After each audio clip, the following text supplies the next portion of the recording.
कि पिया हो पिया रे पियर पियरी पेन्हले हूँ हो भइल अरघा के बेर बतिया सुनले हूँ हो। नमस्कार प्रणाम रहुआ देख रहे हैं भोजपुरी ताज़ा खबर। हम बानी प्रमोद बेदर्दी। आज हम आइल बानी पटना खुशी मैरिज हॉल में। नमस्कार प्रकाश जी, स्वागत बा भोजपुरी ताज़ा खबर में। कैसन बानी? जितना भी भोजपुरी ताज़ा की ओर से प्रकाशवा के देखा था सबके पैर छू के प्रणाम करता।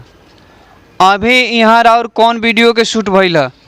अभी तो भैया लोकगीत के शूटिंग चल रहा बा, ख़त्म भइल बा, फाइनल हो गइल बा और छठ गीत आवता।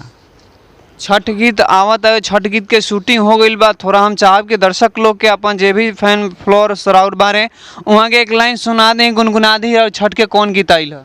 जी बहुत बढ़िया गाना बा, बहुत बढ़िया गीत बा, बढ़िया लिखाइल बा और एक दो दिन में वो रिलीज हुई वेब कंपनी से।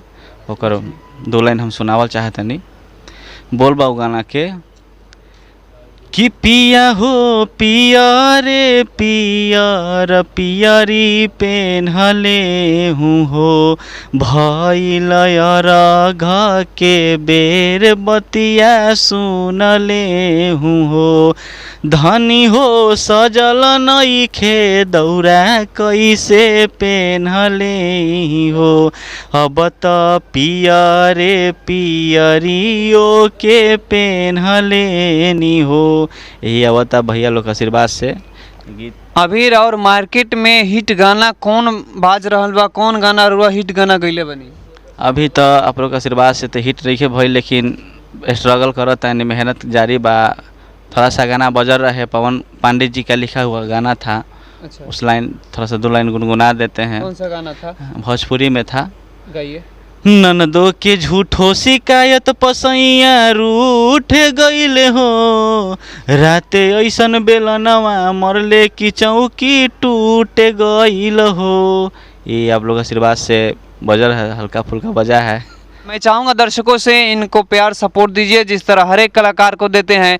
हर एक वर्ग के जो भी कलाकार होते हैं, लोअर हो या हायर, जिनको आप पसंद करते हैं, सुनते हैं, इनको भी सुनिए और पसंद कीजिए और ढेर सारा प्यार आशीर्वाद दीजिए ताकि ये भी मार्केट में बजे, ये भी भोजपुरी में एक नाम ऊंचा अपना करे। और लोकगीत कब आने वाला है? आगे आप क्या करना चाहते हैं? लगन आने वाला है, छठ बाद लगन आने वाला है, तो कोई गाना आपने शूट किया है अभी तक?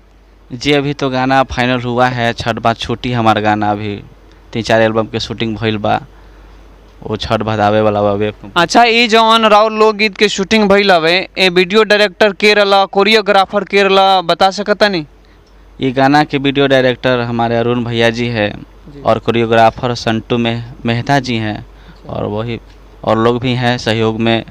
बस यही कहेंगे आप लोग दर्शक से यही निवेदन है कि भी गाना के सुनिए। आप ही लोग के आशीर्वाद से कोई बना है और बनेगा। बस यही भोजपुरी ताज़ा के तरफ से जो भी चैनल से भाई सबके सब्सक्राइब करी भैया और बढ़ाई। और प्रणाम भाई प्रकाशवा के और